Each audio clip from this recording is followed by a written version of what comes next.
Boredom. Something a lot of artists have or will experience, but something I'll never truly feel because I'm a pro artist. Nah, I'm just kidding. I'm not a pro.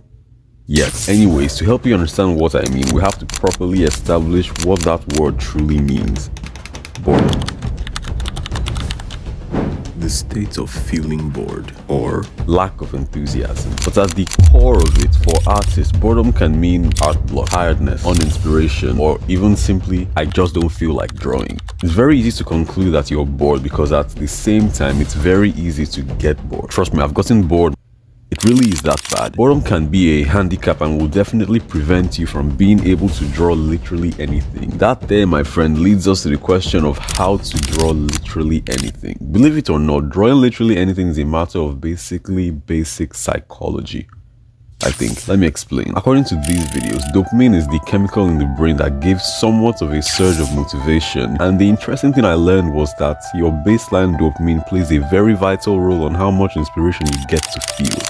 Baseline dopamine is basically your brain's usual dopamine level that helps you feel stable. Basically, the higher your dopamine baseline, the more difficult it will be to feel inspired. So you need to keep your baseline dopamine levels low. How, you may ask? Bro, cut back on scrolling on TikTok for 6 hours every day and playing Call of Duty Modern Warfare 2 for 12 hours at a stretch. Just take walks, go outside, touch grass. It really is that simple. Doing those seemingly mundane tasks actually lowers your baseline dopamine levels and it will make it much easier to get inspired. You know that incredible surge of inspiration you get when you watch a video like this? Je lui ai dit aime-moi, prends-moi dans tes bras et je n'ai plus personne. Et ne laisse pas ton odeur imprégner mes draps et si tu m'abandonnes. And now all of a sudden you feel inspired to quit school. Now I'm not saying you should quit school, but you get what I'm saying. When your baseline dopamine is low enough, just a video as simple as that will be able to inspire you. On the other hand, take a look at this. The one person who could play Victor Von Doom.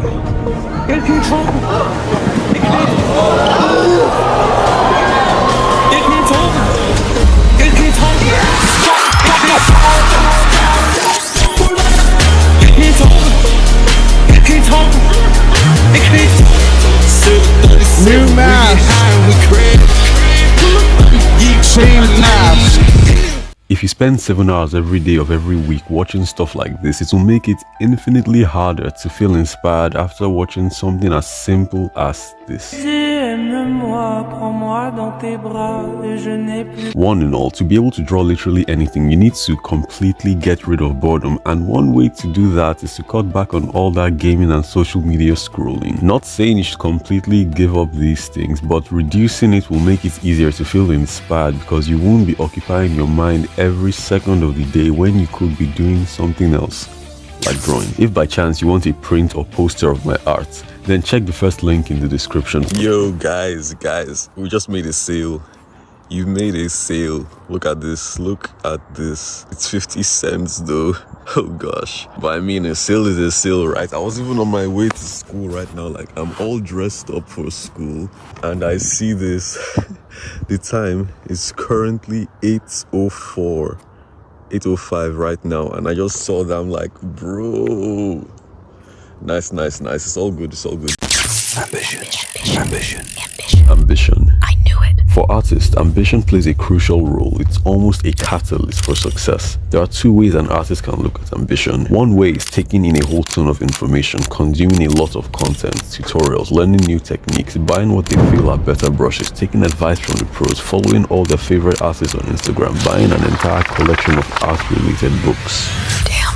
You see the problem, right? Yes. You're only taking in knowledge and putting in zero effort to actually put pen to paper everything you've learned about. In case you didn't know, you will not go anywhere simply by consuming content and learning new things if you don't actualize or put into practice everything you've been learning about. Bro really has a point here. Of course. Let him cook. Definitely. The fact is that knowledge with no practice is useless, at least in the world of art and creativity. Think of it like this. As an aspiring pilot, his ambition is through the roof. He has all the book knowledge of what it's like to fly a plane. He's read all the books he can. He has watched all the YouTube videos talking about piloting. He has even played a lot of video game simulations of piloting. But you and me can agree that as long as he has never taken a standard flight simulation, he will never be completely fit to fly an actual plane. Now that's a fact, no questions asked. Mark my words, there's no two ways about it, and without a doubt you can take that to the bank. Relax, bro. It really is not that deep. Exactly. You get the point. That easily brings us to the second way an artist can look at ambition. In this case, my friends, instead of simply taking in knowledge, this artist sets goals, practices frequently, keeps tabs on his progress, doesn't spend forever scrolling on Instagram, tries new methods, techniques, systems, approaches, takes on huge projects and never lets his drive for creativity die. You see the difference?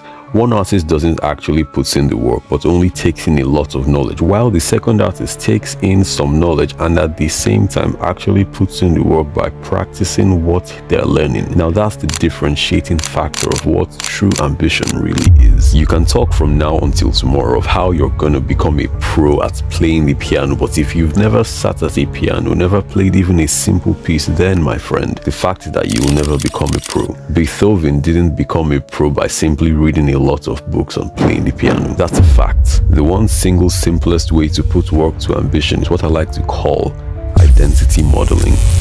You take your future identity, your elite state where you're working super hard on your goals, and you're listening to that inner voice that tells you to work harder, that inner voice that tells you to drop the drugs, drop the vices, and you're working on your goals at the utmost resilience. You're listening to that voice and you're not listening to your lower state of thinking that wants the instant dopamine hit.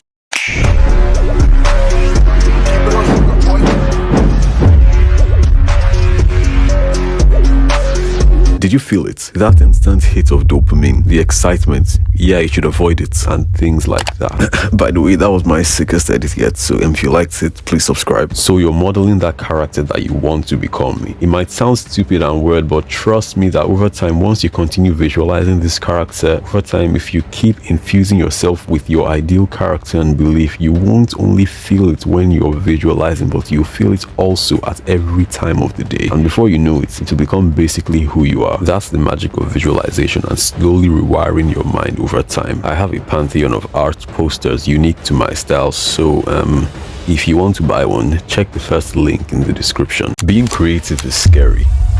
Pause. In case you haven't noticed, I just received the new drawing tablet not too long ago, and I have to tell you guys that drawing on this thing is literally delicious. The experience of drawing on this almost feels as good as the taste of pineapples, and because of that, I've decided to cook up a painting extra delicious for you. Now all you have to do is sit back, relax, put this video in full screen and watch me create a painting you are guaranteed to love. Trust me, fam.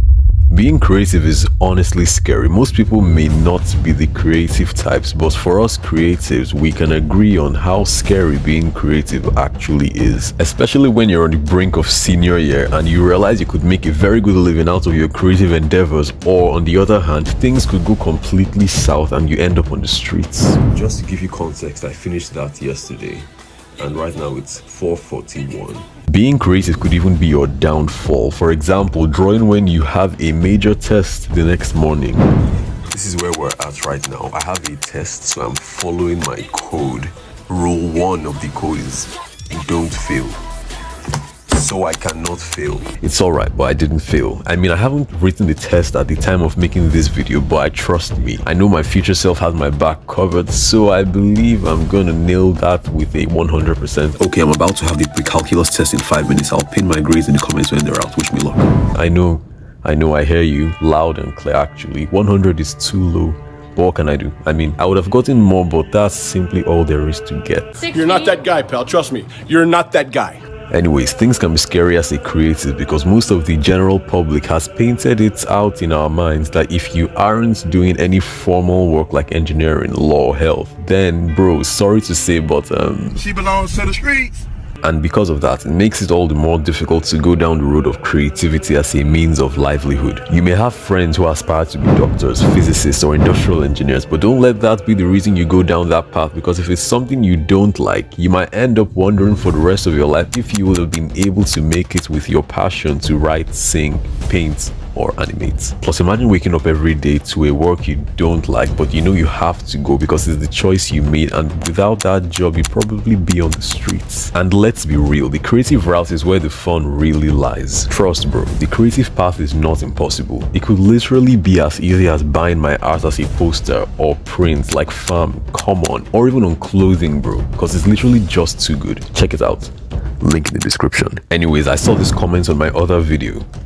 Pay attention. I go to this website called TeePublic and follow the steps on creating an account, and when I'm done I click on upload and drag and drop a file here, then I fill in all the appropriate boxes and click on publish.